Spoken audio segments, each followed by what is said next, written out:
Date है आज 26 जनवरी 2022। Happy Republic day. आप सबको गणतंत्र दिवस की हार्दिक शुभकामनाएं। ये सब टॉपिक डिस्कस करेंगे इस क्लास में। फर्स्ट टॉपिक है नॉन फंजिबल टोकन्स। फंजिबल का मतलब होता है एक्सचेंजेबल, यानी कि जिसको बदला जा सके, और नॉन फंजिबल मतलब नॉन एक्सचेंजेबल, यानी कि जिसको बदला ना जा सके, एक्सचेंज ना किया जा सके। अभी रिसेंटली न्यूज में है, प्रीलिम्स और जीएस पेपर 3 के लिए इंपॉर्टेंट है। फ्रांस की एक कंपनी है, फैशन ब्रांड है, जिसका नाम है हर्मेस। इसने अमेरिकन डिजिटल एक आर्टिस्ट है, अमेरिका के एक डिजिटल आर्टिस्ट है, उसके खिलाफ केस कर दिया। क्यों? क्योंकि इसने भाई साहब मेटा बिर्किन सीरीज के नॉन फंजिबल टोकन्स जारी किए बहुत ज़्यादा मात्रा में। ये जो नॉन फंजिबल टोकन है ये एक यूनिक है अपने आप में और इररिप्लेसेबल है। रिप्लेसेबल का मतलब होता है बदलना और इररिप्लेसेबल का मतलब है जिसे बदला नहीं जा सकता। यानी कि जो ये नॉन फंजिबल टोकन होते हैं इनको रिप्लेस नहीं किया जा सकता किसी और टोकन के द्वारा। सिंपली जो नॉन फंजिबल का मतलब होता है हर एक टोकन इसमें डिफरेंट होता है। देखो टोकन का यहाँ मतलब मान लो डिजिटली एक टोकन जारी किया कुछ इस तरह का, मान लो ये कॉइन है, कोई सिक्का है, एक सिक्का जारी किया। अब ये डिजिटल है यानी कि इंटरनेट पे, मोबाइल पे या कंप्यूटर के जरिए जारी किया। जैसे मान लो आपके हाथ में 1-2 रुपये का सिक्का है, कोई 1-2 रुपये का सिक्का है या 10 रुपये का नोट है। आप मान लो किसी दूसरे आदमी से कहोगे कि आपके हाथ में जो 10 रुपये का नोट है उसे मुझे दे दो और ये मेरा आप ले लो, तो वो बदल नहीं, क्योंकि दोनों रुपए की जो 10 रुपये इसके हाथ में है और इसके हाथ में, दोनों की एक ही वैल्यू है, एक्सचेंज किया जा सकता है। यानी कि ये कैसा नोट हो गया? फंजिबल है, ये एक्सचेंज किया जा सकता है। जैसे आप 100 रुपये का नोट लेके आओगे तो उसे आप एक्सचेंज कर सकते हो ना, उसके बदले में दूसरा 100 का ले लोगे, एक ही तो बात है। लेकिन जो ये नॉन फंजिबल है इसकी हर एक टोकन की वैल्यू अलग होती है, अपने आप में अलग वैल्यू है, वो दूसरे टोकन के साथ एक्सचेंज नहीं किया जा सकता, बदला नहीं जा सकता। तो बस इतना ही फर्क है इसमें नॉन फंजिबल टोकन में। तो ये टर्म आपको याद रखनी है, नॉन फंजिबल का क्या मतलब है, फंजिबल का क्या मतलब है। ये देखो क्रिप्टो करेंसीज में बहुत ज़्यादा यूज होता है। क्रिप्टो का मतलब होता है हिडन, छुपी हुई करेंसी, यानी कि डिजिटल करेंसी भी बोल सकते हैं इसको, जो इंटरनेट या मोबाइल के द्वारा, कंप्यूटर के द्वारा क्रिएट की जाती है। क्रिप्टो करेंसी जैसे बिटकॉइन है, इथेरियम है, ये क्या है? ये फंजिबल करेंसी है। एक बिटकॉइन को दूसरे बिटकॉइन से एक्सचेंज किया जा सकता है, बदला जा सकता है, तो ये हो गई फंजिबल। लेकिन अगर ऐसे टोकन क्रिएट किए जाएं जो एक्सचेंज नहीं किए जा सकते, क्योंकि हर एक टोकन की हर एक डिफरेंट वैल्यू रखता है वो टोकन, तो उसे दूसरे टोकन के साथ रिप्लेस नहीं किया जा सकता, वो नॉन फंजिबल टोकन हो गया। हर एक टोकन की इसमें डिफरेंट वैल्यू रहेगी नॉन फंजिबल टोकन में, और इसकी जो ट्रांजैक्शन होगी वो ब्लॉक चेन में ही रिकॉर्ड होती है। ब्लॉक चेन एक टेक्नोलॉजी होती है।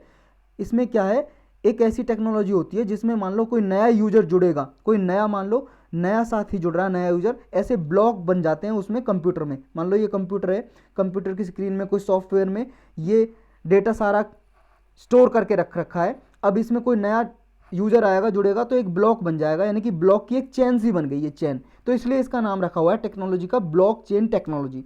डिजिटल पब्लिक लेजर भी बोल सकते हैं इसे। लेजर का मतलब खाता। डिजिटली इंटरनेट पे, मोबाइल पे या कंप्यूटर पे ये आपका पब्लिक लेजर हो जाएगा, खाता हो जाएगा। और ये NFT के लिए, नॉन फंजिबल ट्रांजैक्शन के लिए यूज होता है। जैसे इथेरियम ब्लॉकचेन में भी ये यूज होता है। और देखो बिटकॉइन है, जैसे मान लो वो फंजिबल टोकन है, उसमें भी ब्लॉकचेन टेक्नोलॉजी ही यूज होती है।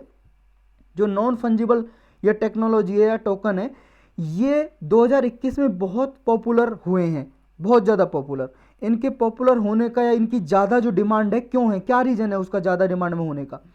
ये इसलिए है क्योंकि ये डिसेंट्रलाइज फाइनेंस पे काम करते हैं। डिसेंट्रलाइज का मतलब है, मान लो अगर कोई एक आदमी दूसरे आदमी को कोई ये टोकन दे रहा है तो बैंक की जरूरत नहीं है, बैंक के इन्वॉल्वमेंट की कोई जरूरत नहीं है इसमें।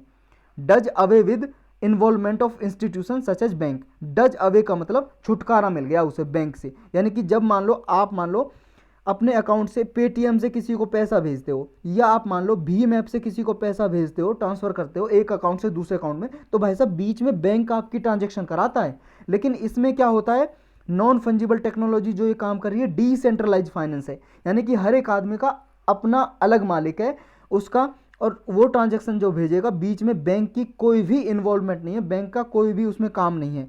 तो इसलिए ये ज़्यादा पॉपुलर है कि बैंक से या अदर जो फाइनेंशियल इंस्टीट्यूशन होते हैं उनसे छुटकारा मिल जाता है और इनकी ट्रांजैक्शन कॉस्ट भी नहीं लगती इसे ट्रांसफ़र करने में। जैसे मान लो कोई बंदा 1 लाख 2 लाख 10 लाख रुपए ट्रांसफ़र करता है एक अकाउंट से दूसरे अकाउंट में, तो बैंक उसकी फ़ीस ले लेता है कुछ परसेंट, मान लो 100 रुपये 20 रुपये 10 रुपये या कितने भी रुपए, लेकिन इसमें कोई फीस नहीं लगती, ट्रांजैक्शन फीस इस तरह की, तो इसलिए ज़्यादा पॉपुलर है।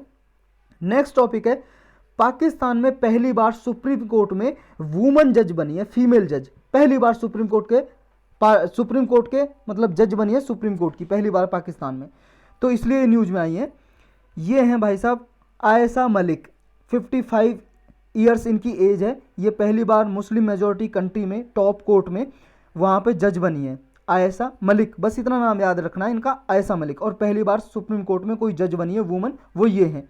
देखो सुप्रीम कोर्ट के हाई कोर्ट वगैरह में तो हैं अभी भी जज, वहाँ पे 4% पाकिस्तान का हाई कोर्ट में वुमन जजेज हैं, लेकिन सुप्रीम कोर्ट में पहली बार बनी है। और ये इकलौती साउथ एशियन कंट्री थी जो जिसमें अभी तक सुप्रीम कोर्ट में कोई वुमन जज नहीं बनी थी।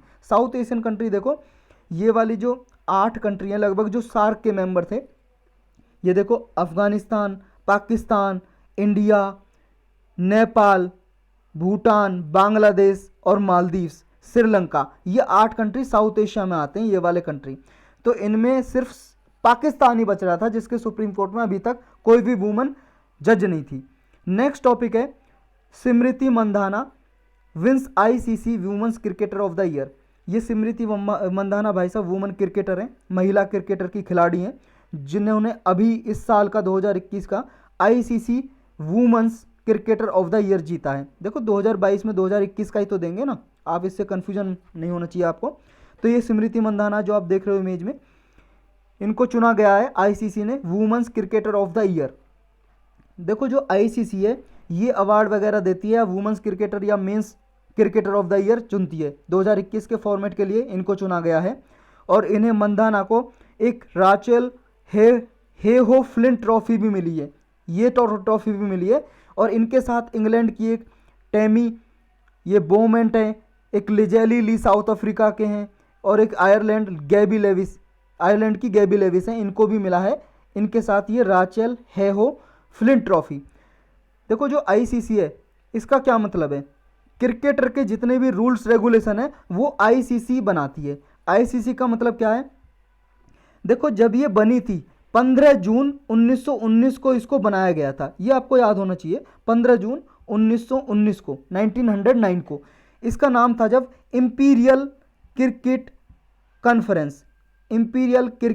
कॉन्फ्रेंस, लेकिन बाद में 1965 में इसका नाम चेंज कर दिया, इंपीरियल की जगह 1965 में इंटरनेशनल कर दिया, इंटरनेशनल क्रिकेट कॉन्फ्रेंस। तो इसका नाम 1965 से 1987 तक इंटरनेशनल क्रिकेट कॉन्फ्रेंस रहा, लेकिन 1987 में इसका नाम चेंज करके फिर कर दिया इंटरनेशनल क्रिकेट काउंसिल। अब इसका इंटरनेशनल क्रिकेट काउंसिल है, तो अब ये इस नाम से जानी जाती है 1987 से। ये इंटरनेशनली क्रिकेट के लिए चाहे वुमेन्स क्रिकेट की टीम है या मेंस की क्रिकेट की टीम है या अंडर 19 है या अपर 19 है, कोई भी है, उसके लिए रूल्स ये बनाती है international cricket council. Next topic है recognition and derecognition of political parties. देखो इसके बारे में डिटेल में हम बहुत बार पढ़ चुके हैं और अलग से 2 लेक्चर इसके बने हुए हैं, पॉलिटी की प्लेलिस्ट में जाके आप डिटेल में देख सकते हैं। और देखो अधिकतर देखो 1 साल का करंट अफेयर आपने सही से कर लिया ना, वही टॉपिक बार बार रिपीट होते हैं, केवल 15 से 20% टॉपिक हैं जो नए जुड़ते हैं, जैसे गवर्नमेंट ने कोई स्कीम चलाई है, योजना प्रोग्राम या कुछ भी ऐसा जारी किया है मिशन वगैरह, तो वही नए आते हैं, वरना सेम वही पूरे सालों साल वही चलता रहता है करंट अफेयर।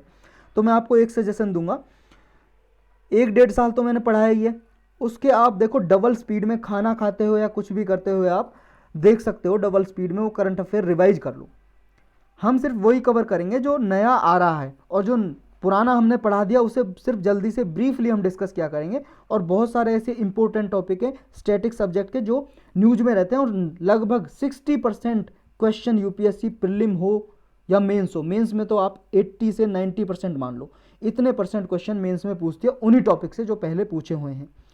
तो वो टॉपिक आपको अच्छे से पता होने चाहिए, और वो टॉपिक मैं ऑलरेडी बना चुका हूँ, उसकी प्लेलिस्ट अच्छे से बनी हुई है, पॉलिटी की, इकोनॉमी की, हिस्ट्री की, साइंस एंड टेक की, इन्वायरमेंट की, सबकी बनी हुई है। तो आपने नोट्स बनाए तो वो अपने बार बार रिवाइज करो, और एनसीईआरटी आपको टिप्स में होनी चाहिए। ऐसा नहीं है आपने एक बार पढ़ ली तो एनसीईआरटी आपको रट गई।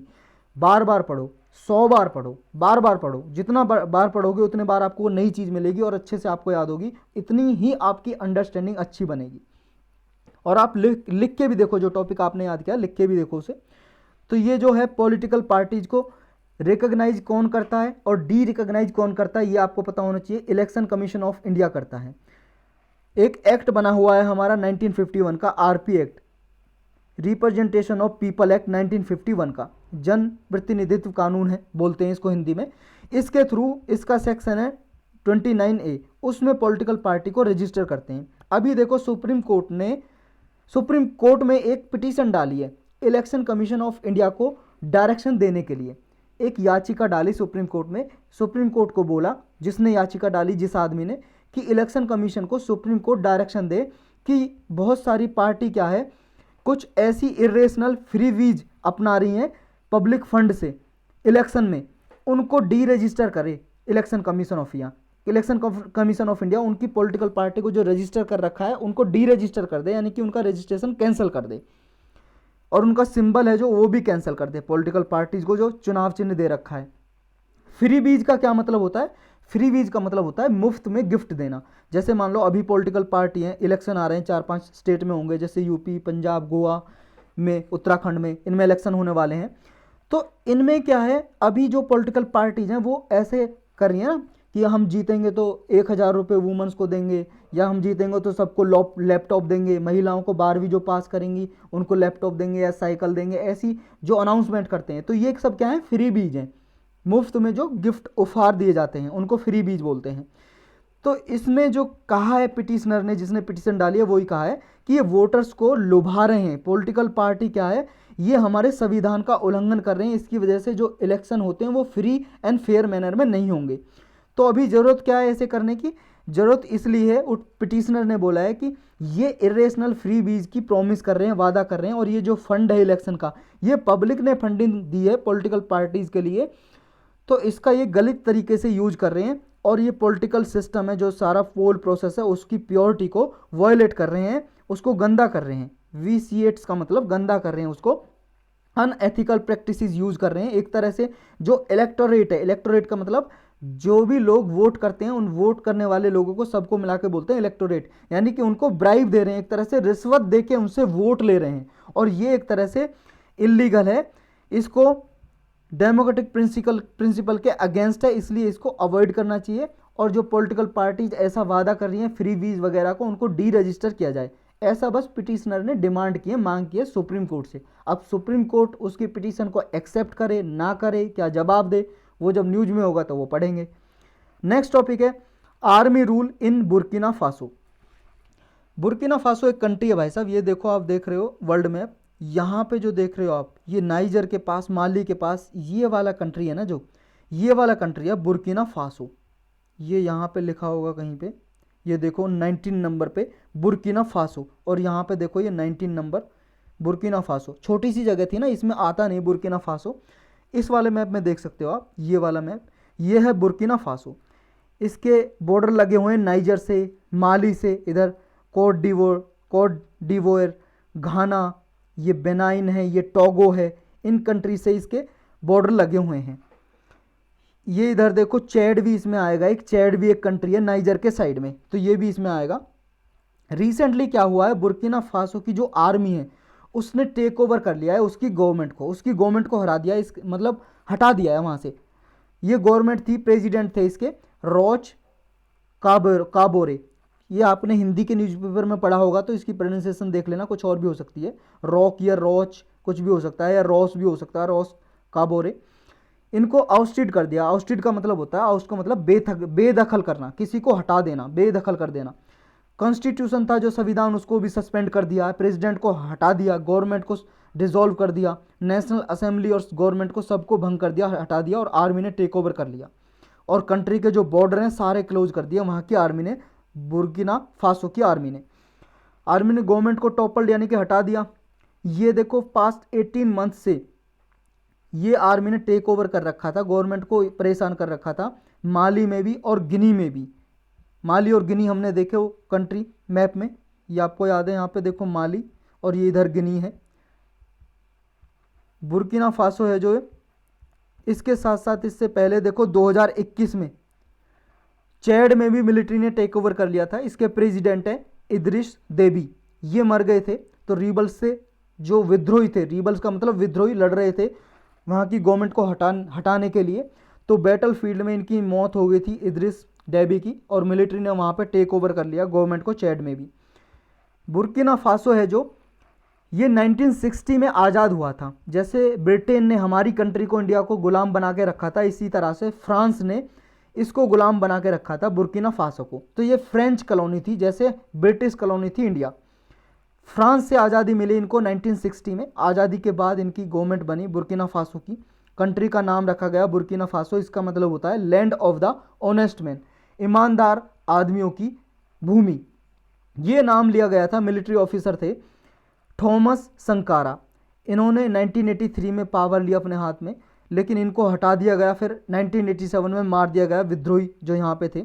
2015 से कंट्री देखो लड़ रहा है इस्लामिस्ट इंसर्जेंसी से, क्योंकि ये देखो नेबरिंग जो कंट्री है माली, माली से यहाँ से इस्लामिस्ट इंसर्जेंसी होती है। ये माली कंट्री है जो, यहाँ से कुछ इस्लाम को मानने वाले यहाँ पे मिलिटेंट आते हैं, आतंकवादी मान लो एक तरह से।